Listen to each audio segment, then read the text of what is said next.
Baik, kita berjumpa lagi di dalam sesi mata kuliah Kimia Terapan, Kimia atau Kimia satu. Kali ini kita akan membahas tentang termodinamika kimia. Sebelumnya kita sudah mempelajari termokimia di bagian energi dan perubahannya. Kita lanjutkan materi tentang termodinamika kimia. Jadi kita tahu bahwa pembicaraan tentang termokimia, termodinamika itu erat kaitannya berbagai hal yang mempelajari tentang perubahan energi, entropi, kespontanan suatu proses reaksi kimia.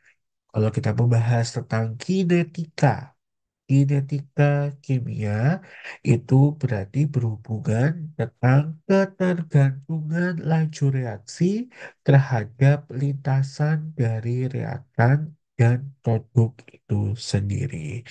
Jadi kalau kita gambarkan di dalam suatu kurva, yaitu di situ ada sumbu Y-nya menggambarkan tentang besarnya energi, dan juga di bagian sumbu X-nya itu menentukan bagaimana progres tentang reaksi tersebut. Seperti halnya kita tahu bahwa suatu reaksi dimulai dengan suatu reaktan yang mengalami pertemuan dan di situ akan mengalami suatu tumbukan. Tumbukan tersebut bisa menimbulkan suatu energi, entah energinya itu sangat tinggi atau energinya rendah, yang nantinya akan kembali rendah, bisa jadi lebih rendah daripada reaktannya atau lebih tinggi daripada reaktannya pada sesi produk tersebut. Nah, hal tersebut itu bisa kita gambarkan melalui tentang termodinamika, yaitu menjelaskan apakah reaksi berlangsung secara spontan atau tidak berdasarkan sifat dari reaktan dan produk itu sendiri. Nah, seperti kita tahu sebelumnya, kita sudah mempelajari tentang sistem. Sistem itu adalah sesuatu yang dipelajari. Berarti yang tidak dipelajari kita sebut sebagai lingkungan. Gitu ya. Dan hal ini kita juga bisa mempelajari tentang empat macam sistem yang bisa digambarkan dari open system, di mana open system tersebut ada suatu perpindahan atau ada transfer massa dan juga ada transfer energi. Begitu ya. Kemudian di sistem tertutup kita tahu di sini hanya ada transfer energi itu saja. Sedangkan ada tambahan yaitu sistem adiabatis, di mana sistem adiabatis hanya bisa berpindah dari lingkungan ke sistem atau sebaliknya dalam bentuk energi kerja, yaitu work saja. Karena adiabatis kita anggap bahwa Q itu adalah sama dengan nol. Dan yang terakhir adalah isolated system atau sistem yang tersekat. Berarti tidak ada energi maupun massa yang bisa berpindah dari sistem ke lingkungan atau dari lingkungan ke sistem. Saya ingatkan kembali bahwa energi itu sebenarnya ada dua, kita klasifikasikan. Ada yang menyertai massa, ada juga yang tidak menyertai massa. Ya, jadi yang tidak menyertai massa itu T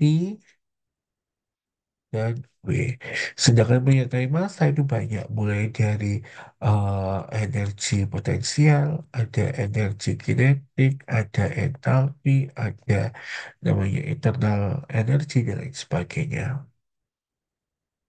Nah, untuk besaran termodinamika kita mengenal yaitu besaran ekstensif dan juga besaran intensif. Besaran yang nilainya bergantung pada ukuran itu adalah ekstensif, sedangkan intensif besaran yang nilainya tidak bergantung pada ukuran. Ya, Anda bayangkan saja kalau saya punya 1 liter air dan 1.000 liter air, gitu ya. Nah, kira-kira berat kan beratnya atau masanya ya lebih berat mana? Pasti tentunya 1.000 liter air ya, karena volumenya jauh lebih besar. Nah, sehingga besaran volume hingga besaran massa itu kita sebut sebagai besaran ekstensif. Tapi kalau Anda tahu nggak, 1 liter air dengan 1.000 liter air ketika pada saat 1 derajat, sorry, 1 atm ya, 1 atm, titik didihnya berapa? 1 liter sama 1.000 liter, yaitu 100 derajat Celcius.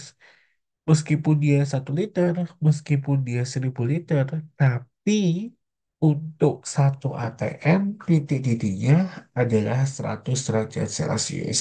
Hal ini membuktikan bahwa suhu dan tekanan itu adalah besaran intensif, artinya yang tidak bergantung pada ukuran. Berikutnya ada fungsi keadaan, di mana fungsi keadaan adalah sifat dari sistem yang hanya bergantung pada keadaan awal dan akhir saja, tidak bergantung pada proses yang terjadi pada keadaan awal hingga mencapai keadaan akhir. Sehingga kita punya nilai delta T, contohnya, yaitu T final dikurangi T initial, adalah fungsi keadaan karena mencapai nilai TF dan TI dapat dilakukan dengan memanaskan langsung atau dengan memanaskan secara bertahap. Hasil akhirnya akan sama. Begitu ya. Berikutnya ini adalah penggambaran dari cara satu sama cara dua, di mana delta T, TI hingga TF itu bisa dibuat secara parsial dalam arti bertahap. Gitu ya. Ini bisa saja TA, TB, TC. Sehingga nanti besarnya delta T itu adalah penambahan dari TA tambah TB tambah TC. Begitu. Nah, temperatur. Temperatur adalah ukuran di mana ukuran tersebut kita bisa bahas yaitu panas atau dingin dari suatu sistem. Kita sudah banyak bahas tentang temperatur karena temperatur ini erat kaitannya dengan energi,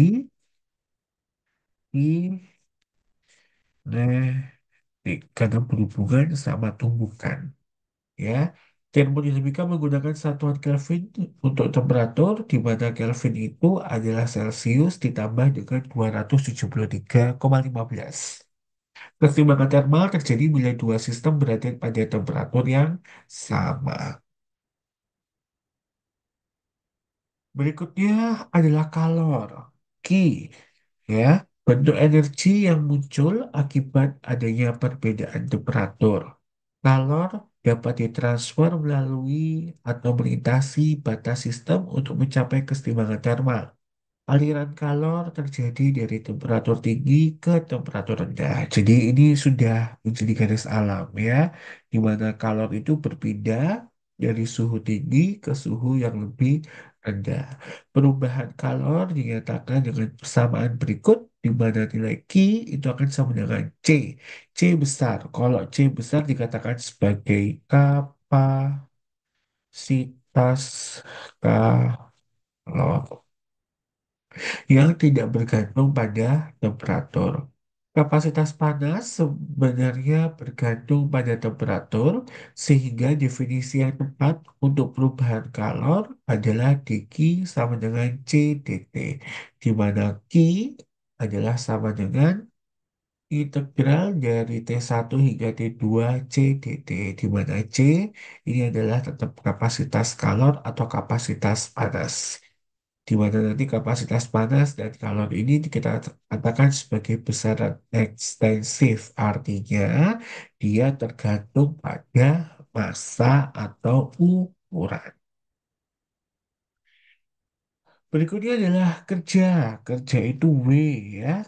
Tidak sesederhana kalor, karena kerja memiliki banyak bentuk.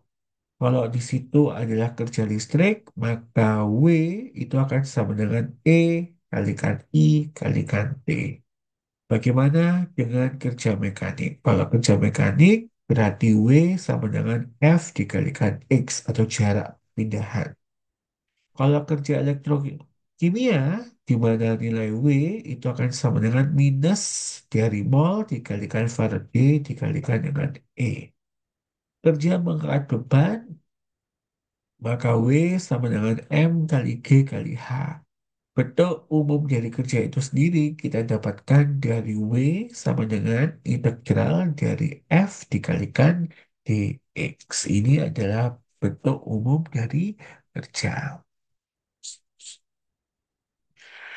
Nah, untuk ukuran kerja yang dimana kerja tersebut dipengaruhi oleh tekanan sama volume, dalam studi termodinamika, kerja yang umum dipelajari adalah kerja tekanan volume atau PV works, karena secara konsep mudah untuk dipahami. Contoh kerja PV atau tekanan volume adalah kerja yang untuk mengekspansi atau mengkompresi gas yang mengisi sebuah piston. Pada kasus ini, gaya F akan sama dengan tekanan eksternal kali dengan luas penapang piston. Untuk perubahan kecil pada kerja dW, itu akan nilainya sama dengan minus kalikan tekanan kalikan A, itu adalah luas penampang dikalikan dengan dx gitu ya. Oke, jadi di mana W itu adalah F kalikan X, F itu sendiri adalah P dikalikan dengan A gitu ya. Nanti dikalikan dengan E itu dikatakan dia ekspansi, berarti volumenya bertambah, tekanannya berkurang. Gitu ya. Dikatakan dia kompresi, berarti volumenya dia berkurang, tekanannya dia menambah. Gitu. Sehingga kalau ada tekanan yang diberikan dari piston tersebut, sehingga menyebabkan volumenya akan menjadi mampat. Gitu ya. Jadi volumenya akan menjadi mapat ketika tekanannya diberikan sehingga nanti akan ada delta V, maaf delta H gitu ya. Delta H itu adalah HI ya, HI sama HF. Jadi HI sama HF. Karena delta itu adalah selalu final dikurang inisial, maka delta H F dikurangi sama theta HI, berarti nilainya di minus gitu ya. Berikut adalah kebergantungan kerja pada proses. Anda lihat ini sumbu X-nya adalah volume, sumbu Y-nya adalah pressure. Di mana titik satu ada V1, P1, kemudian digeser pada tekanan tetap, yaitu menjadi V2 dengan tekanan satu, gitu ya. Kemudian tekanannya diperkecil pada volume yang tetap, sehingga muncullah V2 dengan P2. Berarti kalau W1 ya, W1 di sini itu kan berarti min P1 dikalikan V2 min V1, gitu ya. Nah, sehingga W2 itu akan sama dengan min P2 dikalikan V2 dikurangi V2. Karena kita tahu bahwa W itu adalah P dikalikan dengan V. Gitu ya. Gini. Sehingga nanti WT atau total itu adalah W1 ditambah dengan W2. Yang nanti totalnya adalah min P1 dikalikan V2 min V1. Ini adalah kerjanya. Sedangkan untuk pet W yang ke B ya, dari V1 P1 kemudian diberikan pressure, pressure-nya dikurangi gitu ya dari P1 hingga ke P2. Kemudian dari V1 P2 dilakukan penambahan volume sehingga menjadi V2 V2 sehingga nanti kita dapat W1 sama dengan min V2 dikalikan V1 min V1 nol, ya, ini habis. W2 akan sama dengan min P2 dikalikan V2 min V1. Sehingga nanti WT adalah penambahan W1 ditambah W2, yaitu sama dengan min P2 dikalikan V2 min V1. Gambar di atas menjelaskan dua cara mengubah kondisi gas dari P1V1 ke P2V2. Kedua cara memberikan nilai kerja yang berbeda, menegaskan bahwa kerja itu bukan fungsi keadaan, tapi melainkan fungsi lintasan. Ya, sehingga kerja itu adalah fungsi lintasan. Gitu ya. Oke. Kita punya contoh soal yang pertama. Contoh soal yang pertama, bernafas tanpa kita sadari merupakan aktivitas yang memerlukan kerja. Paru-paru orang dewasa dengan berat 70 kilogram pada keadaan istirahat berubah dari 2.200 mililiter ke 2.700 mililiter. Ketika menghirup udara sambil menjaga tekanan pada paru-paru di sekitar 1 atm. Ketika berolahraga, volume paru-paru berubah dari 2.200 mililiter ke 5.200 mililiter untuk setiap tarikan nafas. Tentukan kerja yang diperlukan dalam liter atmosfer dan joule untuk satu tarikan nafas dalam kondisi istirahat dan berolahraga. Oke, berarti kita sekarang bedakan kondisi istirahat, ya, kondisi istirahat,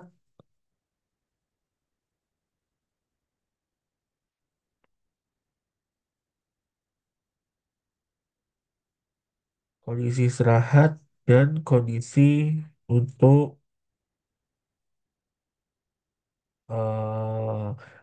olahraga, kondisi istirahat. Di mana kita tahu W itu akan sama dengan min P dikalikan delta V. Di mana tekanannya itu 1 atm, ya. Berarti 1 atm dikalikan dari 2.700 mililiter berarti 2,7 dikurangi 2,2 liter. Sehingga kita dapatkan yaitu min 0,5 liter ATM. Nah, selain kita disuruh mencari liter atmosfer, kita disuruh untuk menggantikan dalam keadaan joule juga. Berarti nanti kita bandingkan, ya, seperti soal di termokimia sebelumnya, yaitu 8,314 dibagi 0,082 gitu ya. Kalau ini satuannya adalah joule per mol Kelvin, ini satuannya liter ATM per mol Kelvin. Sehingga ini sama ini habis, liter ATM sama liter ATM habis, didapatkan sekitar minus 50,7 Joule. Oke, berikutnya kita dalam kondisi olahraga.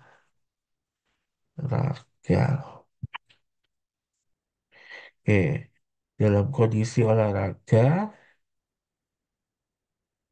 di mana W tetap min P dikalikan delta V, ya, min 1 atm dikali dari 5.200 dikurangi 2,2 liter sehingga didapatkan yaitu berapa? eh min 3 liter ATM. Karena juga ditanyakan dalam bentuk joule per eh, joule sehingga nanti dikalikan 8,314 joule per mol Kelvin dibagi 0,082 liter ATM per mol Kelvin. Sehingga didapatkan yaitu sekitar minus 304,2 Joule. Kondisi olahraga itu kerjanya hingga 300 Joule. Sedangkan kalau kita istirahat yaitu 50,7. Memang kerja yang diperlukan itu tentunya berbeda ya. Karena ini dari 2200 kesekian, jadi itu kan berarti ada kerja yang dibutuhkan dari yang mampat ke besar. Berarti artinya itu terjadi ekspansi. Ekspansi itu artinya apa? Volumenya mengembang. Kalau volumenya mengembang, tekanannya diperkecil. Gitu ya. Oke. Berikutnya yaitu kita membahas tentang hukum pertama termodinamika. Hubungan antara perubahan energi suatu sistem dan lingkungannya diberikan oleh hukum pertama termodinamika yang menyatakan bahwa energi alam semesta ini adalah tetap. Secara matematis, hukum pertama termodinamika diberikan dengan persamaan berikut, di mana energi dalam alam semesta itu akan sama dengan energi dalam sistem ditambah energi dalam lingkungan yang totalnya adalah sama dengan nol. Sehingga nanti kalau energi dalamnya lingkungan saya pindah ruaskan, maka kita dapat yaitu energi dalam sistem akan sama dengan minus energi dalamnya lingkungan. Perubahan energi sistem identik dengan energi lingkungan, tetapi tandanya berlawanan. Hukum pertama termodinamika. Faktor penting yang menentukan hasil akhir dari suatu reaksi kimia adalah dorongan menuju keadaan dengan energi terendah. Contohnya, ketika percikan api membakar campuran isoktana dan oksigen dalam mesin bakar, karbon dioksida dan air terbentuk secara spontan. Sementara energi potensial dilepaskan ke lingkungan sebagai kalor dan kerja.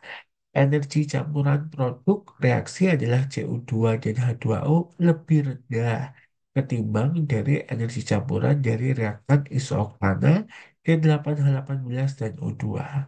Jadi, kalau digambarkan ada suatu reaksi pembakaran di mana isoktana ya kemudian dibakar dengan oksigen. Jadi mesin itu memerlukan bahan bakar yang dibakar oleh oksigen. Ternyata produk dari pembakaran ini adalah karbon dioksida dan air. Ini secara eh, secara spontan, gitu ya, secara spontan terbentuk produk-produk ini dari mesin tersebut. Perubahan energi sistem hanya melalui kalor dan kerja, energi bisa dipertukarkan antara sistem dan lingkungan. Di mana kita tahu bahwa delta E atau perubahan energi dalam itu kan sama dengan Q ditambah dengan W. Meskipun Q dan W bukan fungsi keadaan, tetapi delta E adalah fungsi keadaan. Ya, ini adalah ilustrasi atau beberapa skenario yang bisa menggambarkan bahwa delta E itu adalah nilainya tetap sama, ya. Nilai delta E itu nilainya juga sama. Oke,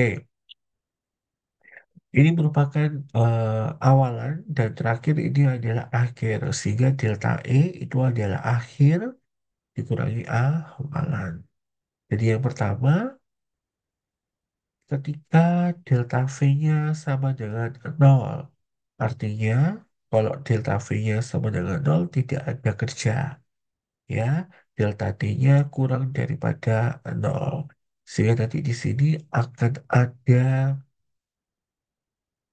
energi yang dilepaskan karena nilainya minus. Berikutnya ini kondisinya adalah tidak ada perubahan suhu. Sehingga nanti tidak ada kalor yang bisa dipertukarkan. Tapi ada lihat di sini. Di sini terjadi yaitu perubahan volume dari volume kecil ke volume yang besar. Berarti di sini nanti akan ada apa namanya? Kerja ya. Ada kerja di situ. Kalau yang berikutnya ini adalah kombinasi. Ada kerja ya, ada kerja, ada juga yaitu eh, perpindahan dari kalor itu sendiri. Kemudian yang terakhir, yang di sini ada yang namanya perubahan dari volume dan juga ada perubahan dari suhu.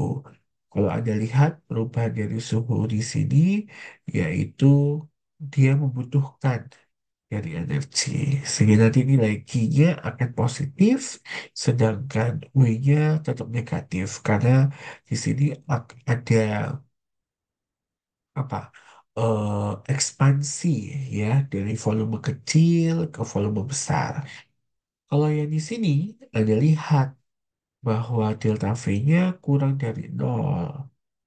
Nah, kalau kurang dari nol, berarti akhirnya volume akhir itu lebih kecil daripada volume yang awal. Sehingga di situ nanti W-nya akan positif, gitu ya. Dan Q-nya di sini kurang daripada nol, berarti negatif. Artinya, berarti suhu akhirnya lebih kecil daripada suhu awalannya. Berarti dia nanti akan melepaskan dari kalor itu sendiri. Yang pada akhirnya nanti delta E-nya itu akan menjadi yang sama meskipun dari berbagai macam kondisi gitu. Oke, kita punya contoh soal. Yang kedua, sampel gas ideal dalam piston dimanfaatkan dari 400 ml ke 50 ml terhadap tekanan tetap 8 atm. Pada saat yang sama, energi sebesar 140 Joule ditransfer dari gas ke lingkungan sebagai kalor.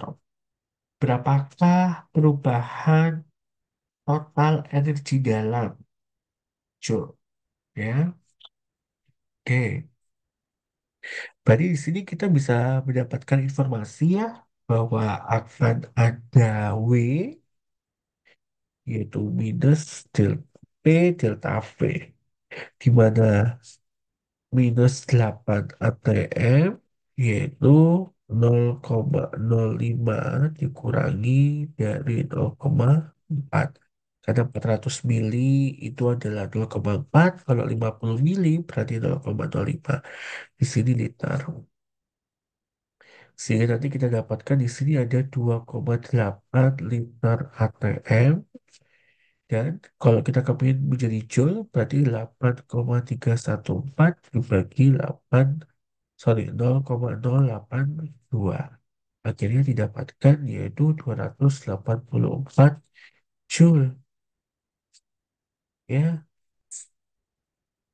Di sini nilainya positif. Kalau nilainya positif artinya dia kompresi. Kalau kompresi berarti volumenya dari gimana? Volumenya semakin mengecil, tekanannya semakin membesar, gitu ya. Dan juga di sini diketahui ada Q yaitu sebesar minus 140 Joule. Dari ini semua kita dapatkan bahwa delta E yaitu Q ditambah dengan W yaitu sama dengan minus 140 ditambah dengan 284. Sehingga nanti jawabannya berapa? 144 Joule. Ini adalah perubahan total energi pada sistem piston ini sendiri. Gitu ya. Nanti kalau digambarkan, ya ini ada piston yang pertama, kemudian dimanfaatkan. Jadi pistonnya menjadi kecil. Jadi kan ada perubahan volume dari volume V1 ini volume V2 dua. Artinya V1 lebih besar daripada V2. V inisial lebih besar daripada V final. Ini berarti kondisinya begitu ya. Berikutnya yaitu entalpi. Untuk memahami hubungan antara aliran kalor dan pengaruhnya terhadap perubahan energi dapat diamati pada kondisi khusus, yaitu pada volume tetap dan tekanan tetap. Diasumsikan kerja PV hanyalah kerja yang mungkin terjadi pada sistem, maka delta E akan sama dengan Q ditambah W. W itu sendiri adalah minus P dikalikan delta V. Pada volume tetap, delta V sama dengan nol, sehingga delta E sama dengan QV. Nah, reaksi kimia ini jarang berlangsung pada kondisi tertutup dan volume tetap. Lebih sering reaksi berlangsung pada kondisi terbuka dengan tekanan tetap. Khusus yang tekanan tetap dibuat fungsi keadaan baru yaitu disebut sebagai entalpi yang didefinisikan sebagai H yaitu akan sama dengan E ditambahkan dengan PV. Delta H sama dengan delta E ditambah delta PV yang nantinya delta E sama dengan P delta V ditambah V delta P sama dengan delta E ditambah P delta V, di mana P itu sama dengan P tekanan tetap, delta E sama dengan delta H dikurangi P delta V. Ya, min P delta V itu kan W, sehingga nanti Q P ditambah dengan W. Berdasarkan persamaan di atas, maka delta H itu nilainya akan sama dengan Q P, yaitu kalor pada tekanan Oke, kita lihat soal nomor 3. Entalpi molar fusi untuk S pada 0 derajat Celcius dan 1 atm adalah 6,01 kilojoule. Volume molar es dan air pada 0 derajat Celcius masing-masing adalah 0,0197 liter dan 0,0180 liter. Tentukan delta E dan delta H pada 0 derajat Celcius. Ya, melelehkan 1 mol es itu ternyata membutuhkan Ki 6,01 kilojoule. Dimana nanti Ki-nya sendiri ya gini ya. Sehingga nanti delta E didapatkan delta H minus P delta V. Kita uraikan sehingga nanti di sini 6010 Joule dikurangi 1 atm delta V-nya yaitu 0,018 dikurangi 0,019 liter dikalikan 8,314 Joule per mol Kelvin dibagi 0,082 liter atm per mol Kelvin. Ya, akan nanti sama dengan 6010 Joule ditambah 0,1 Joule sehingga nanti dapatkan ya sama saja ya 6010,1 Joule atau sekitaran 6,01 kilo Joule. Begitu. Berikutnya adalah hubungan delta E dengan delta H. Umumnya, data termodinamika reaksi diberikan dalam nilai delta H. Bagaimana dengan nilai delta E untuk ditentukannya?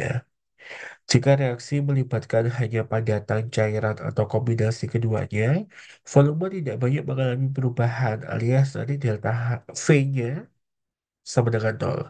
Sehingga kita dapat delta E sama dengan delta H. Bagaimana dengan gas? Maka perbedaan delta H dan delta E menjadi signifikan karena delta V-nya tidak sama dengan nol. Kombinasi dengan persamaan gas ideal membuktikan bahwa delta E dapat ditentukan dengan pendekatan berikut. Delta E sama dengan delta H dikurangi delta PV. Ya, delta PV-nya nanti kita ganti dengan mol dikalikan RT. Karena kita gas ideal, sorry, gas ideal itu kan berarti PV sama dengan nRT. Berarti kalau delta PV, berarti delta nRT. Gitu kan? R sama T kan nggak mungkin berubah. Maka nanti delta PV, delta N, RT. Gitu ya. Di mana N itu adalah gas produk dikurangi gas reaktan. Jadi kanan dikurangi kiri. Oke, kita lihat di sini ya ada pembakaran grafit di mana grafit menghasilkan karbon dioksida diberikan persamaan C ditambah O2 menjadi CO2. Pada 298 Kelvin dan 1 atm, reaksi pembakaran grafit menghasilkan nilai delta H minus 393,5 kilojoule per mol.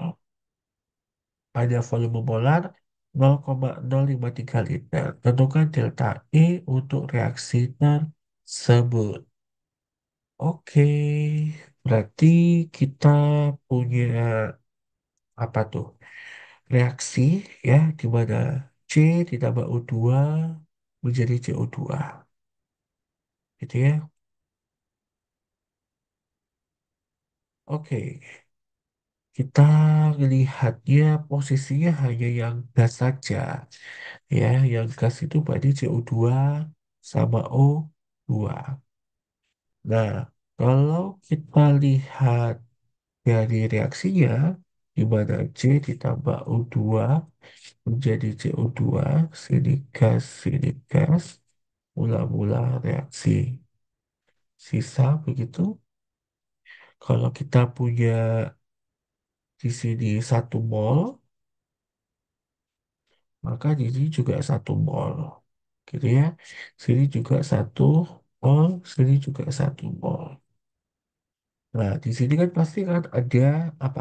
Mula-mulanya begitu ya, di bagian mula-mulanya. Sehingga nanti seharusnya kalau misalkan di sini diketahui oksigennya gitu, maka X min 1 gitu ya. Oke, berarti kalau mol gasnya dari kanan kurangi kiri, berarti kan 1 dikurangi X min 1. Berarti kan berapa tuh? 1 min X tambah 1. Berarti 2 min X. Gitu ya. Nah, 2 min X ini tak susah untuk mendefinisikan X-nya berapa. Sehingga pada kondisi saat ini, pembakaran grafit ini diharapkan bahwa O2-nya tepat habis bereaksi. Asumsi dimunculkan yaitu tepat habis bereaksi. Sehingga nanti N gas kanan kurangi kirinya, berarti 1 dikurangi 0, berarti sama dengan 1.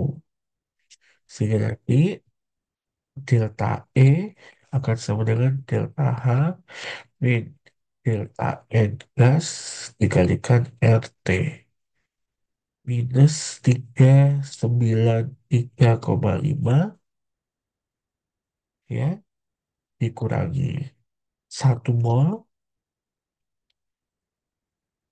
dikalikan 8,314 kali 10 pangkat per 3 dikalikan 298 ya didapatkan minus 391,02 kilo joule.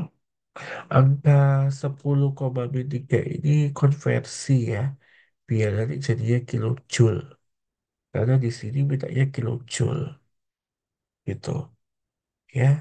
Jadi Anda harus paham betul pada soal ini kita anggap bahwa O2-nya tepat habis bereaksi.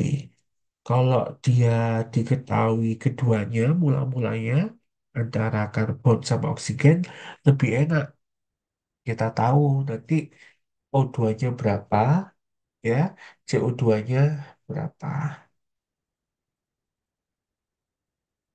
Oke, berikutnya kita lanjutkan ke soal nomor 5, pembakaran asetilen yang digunakan ya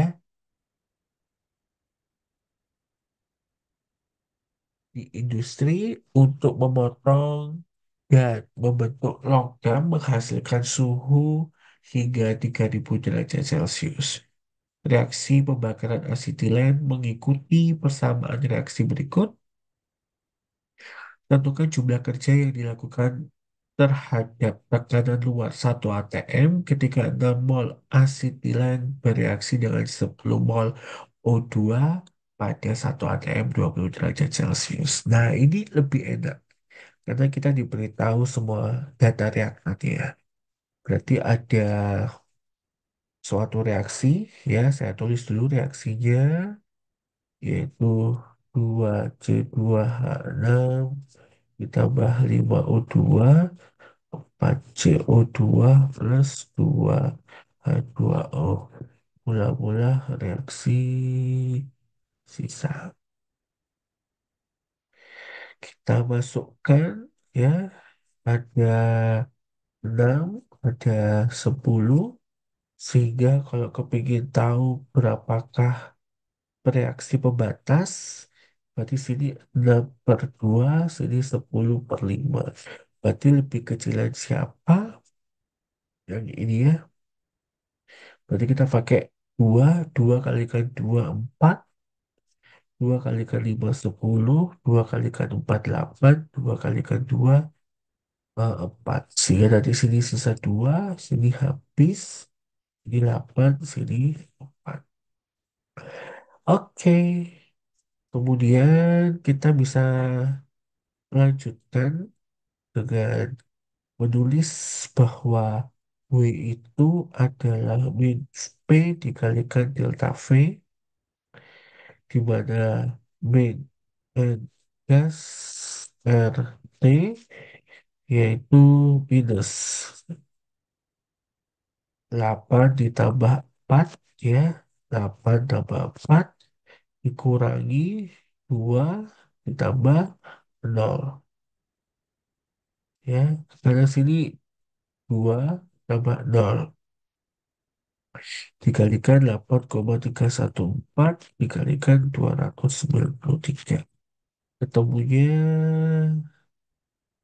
berapa ini? Min 10 mol 8,314 Joule per mol Kelvin 293 Kelvin, dapatnya minus 224,360,02 Joule atau sekitar 24,36 kilo Joule.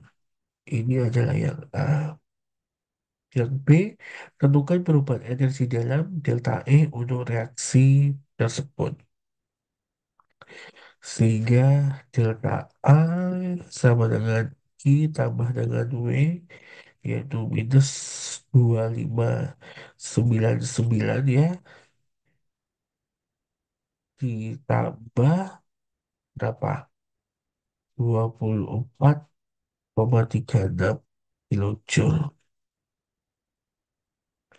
Sehingga minus 2623,36 kilojoule. Itu adalah perubahan energi dalam atau delta E untuk reaksi ini.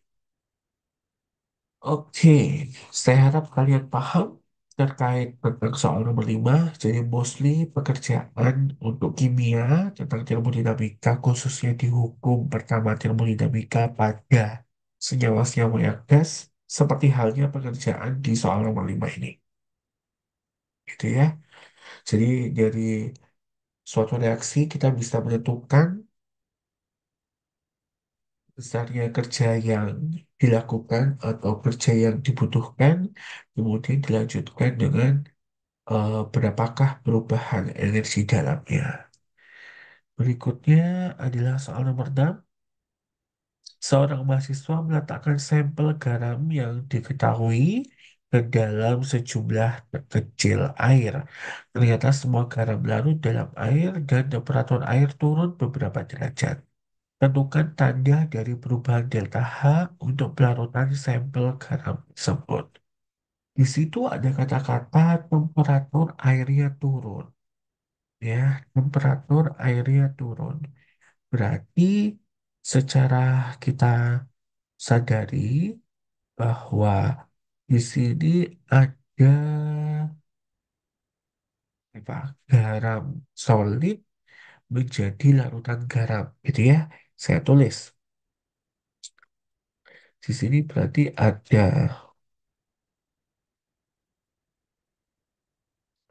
garam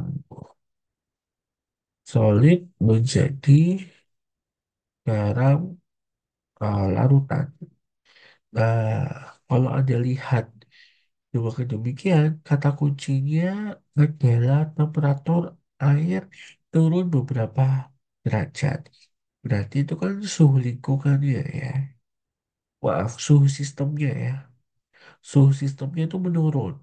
Berarti artinya garam tersebut telah mengambil energi. Berarti ada energi yang telah diserap. Kalau energinya posisinya berada di sebelah kiri atau dia ternyata membutuhkan, maka kita sepakati bahwa nanti delta H-nya adalah positif yang artinya reaksi tersebut adalah endoterm. Jadi kalau temperatur suatu sistem itu semakin lama semakin menurun, artinya bahwa reaksi yang terjadi di dalam sistem tersebut adalah reaksi endoterm atau delta H-nya dia akan positif. Diasumsikan kapasitas panas larutan adalah sama dengan kapasitas air murni. Bagaimana cara menentukan perubahan entalpi molar pelarutan sampel garam? Ya udah, berarti kita bisa eh, dapatkan bahwa T itu sama dengan MC delta E, di mana C ini adalah kalor jenis, gitu ya. Terus selain Q pada tekanan yang sama, itu nilainya juga pada delta H. Sehingga kalau pertanyaannya bagaimana cara menentukan perubahan entalpi molar, berarti nanti delta H akan sama dengan QP dibagi dengan mol garam. Karena diminta perubahan entalpi molar pelarutan. Berikan penjelasan mengenai penurunan titik beku air akibat penambahan garam. Ya, seperti kita tahu pada sifat koligatif ya, sifat koligatif itu salah satunya adalah delta TF atau penurunan titik beku. Sehingga penurunan titik beku ini diakibatkan karena adanya penambahan sejumlah zat terlarut. Ya, dengan adanya penambahan sejumlah zat terlarut mengakibatkan proses pembekuan pada pelarut tersebut terhalang. Ya, sehingga di situ dibutuhkan kalor yang lebih, ya, kalor yang lebih untuk bisa membuat tersebut menjadi membeku. Jadi di situ ada faktor penambahan zat larut yang menghalangi pelarut untuk menjadi beku. Kurang lebih seperti itu ya. Oke, berikutnya soal di nomor 7. Entalpi pembakaran delta Hc didefinisikan secara termodinamika sebagai perubahan entalpi untuk oksidasi sempurna. Oksidasi hidrokarbon menurut persamaan berikut hidrokarbon ditambah dengan oksigen menjadi CO2 plus H2O. Ditemukan bahwa semakin tidak stabil suatu reaktan, semakin besar kalor yang dilepaskan ketika teroksidasi, sehingga semakin negatif nilai senyawa tersebut. Dari persamaan skema berikut, manakah yang perkiraan akan memberikan nilai delta Hc-nya paling negatif? Berikan penjelasannya. Ada siklopropana sama siklopentana. Siklopropana. Propana itu tiga ya. Siklopropana itu tiga. Ini siklopropana, ada siklopentana. Nah, kalau kita lihat dari jumlah C-nya, memang lebih banyak siklopentana ya. Di mana siklopentana di sini membentuk suatu sudut antara satu C dengan C yang lainnya itu membentuk sudut yang lebih kecil. Sudut yang lebih kecil mengakibatkan hal tersebut tidak stabil. Senyawa tersebut tidak stabil. Kalau senyawa tersebut tidak stabil, ya akan mengakibatkan delta Hc-nya lebih negatif. C-nya lebih banyak, ya apa itu saya? C-nya lebih banyak membentuk sudut lebih kecil sehingga nanti mengakibatkan senyawa tidak stabil, ya. Senyawa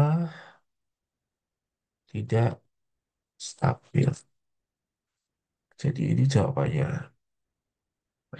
Kalau butana dengan 2 metil propana. Kalau butana itu kan satu, dua, tiga, empat. Ya. Satu, dua, tiga, butana. Kalau 2 metil propana, satu, dua. Ini ya.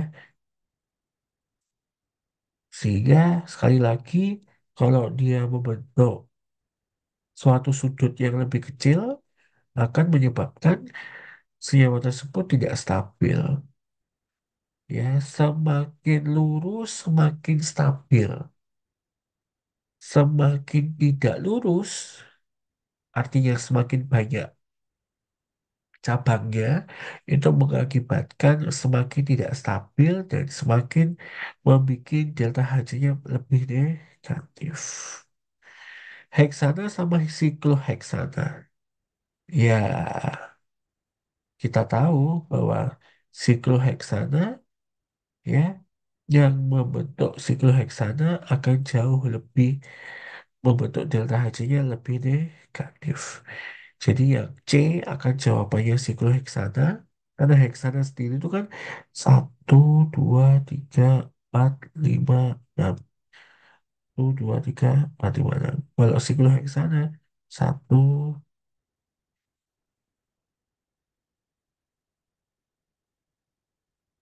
ini ya. Jadi ini akan menyebabkan delta Hc-nya lebih negatif ketimbang heksana yang lurus-lurus saja.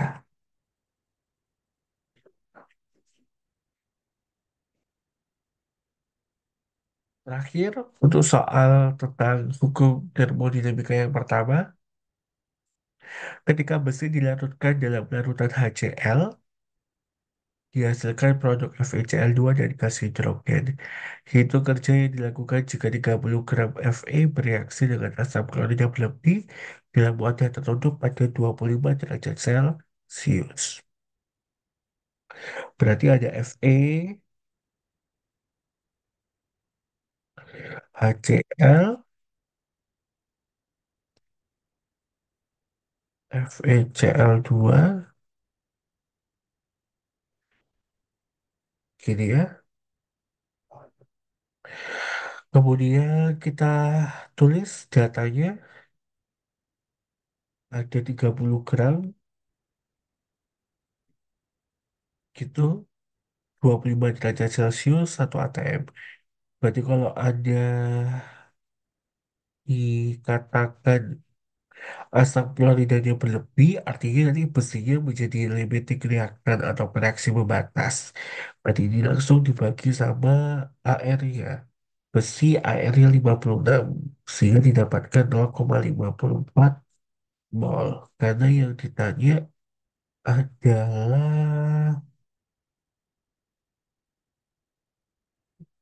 yang gas itu hanya hidrogen aja. Berarti di sini sama-sama satunya ya. Oh ini dua, ini CL-nya dua sudah. Oke, berarti kalau di situ 5,4, berarti sini juga 0,54 mol. Berarti nanti W akan sama dengan minus P kalikan delta V, yaitu minus gas dikalikan dengan RT, yaitu minus 0,54 dikalikan 8,314 kalikan 298, sehingga didapatkan minus 1137,9 joule. Gitu ya. Jadi kebetulan reaksi ini yang gas hanya satu saja, hidrogen. Jadi kalau tidak ada sama sekali ya berarti nanti gasnya sama dengan nol. Nggak ada kerja, tapi bisa kita lihat dari sudut pandang yang lain. Ya, itulah contoh-contoh soal dari hukum termodinamika yang pertama. Jadi silakan Anda mempelajari lebih mendalam lagi terkait hukum termodinamika yang pertama.